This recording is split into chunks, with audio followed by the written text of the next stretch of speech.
আসসালামু আলাইকুম ওয়া রাহমাতুল্লাহি ওয়া বারাকাতুহু। আলহামদুলিল্লাহ ওয়াসসালাতু ওয়াসসালামু আলা রাসূলিল্লাহ ওয়া আলা আলিহি ওয়া সাহবিহি আজমাইন ওয়া মান তাবি'আহুম বিইহসান ইলা ইয়াউমিদ্দিন, আম্মা বা'দ।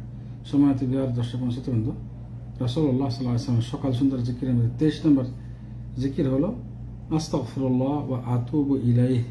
এই দোয়াটি 100 বার পড়া, অর্থাৎ আল্লাহর কাছে আমি গুনাহ মাফ চাচ্ছি, ইস্তেগফার করছি, ক্ষমা চাচ্ছি এবং আল্লাহর কাছে তওবা করছি।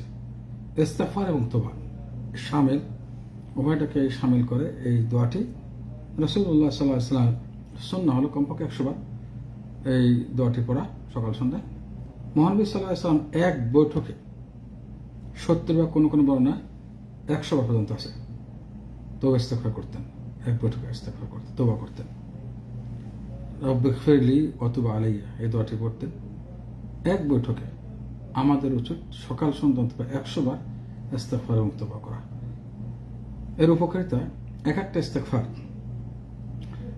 এটা আমার কিয়ামতের মাঠে সুসংবাদ বহন করবে।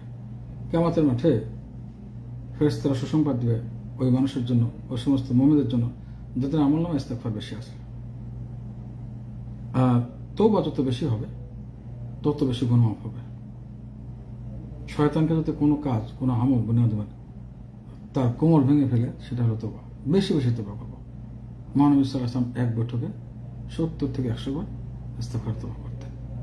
আল্লাহ তাআলা আমাদের সবাইকে সকল সুন্দর কমপক্ষে 100 বার তওবা ইস্তেগফার করার তৌফিক দান করুন। অর্থাৎ আস্তাগফিরুল্লাহ ওয়া আতুবু ইলাইহি, হে আল্লাহ আমি গুনাহ মাফ চাচ্ছি, ক্ষমা চাচ্ছি এবং তওবা করছি আপনার কাছে, এই দোয়াটি করার তৌফিক দান করুন।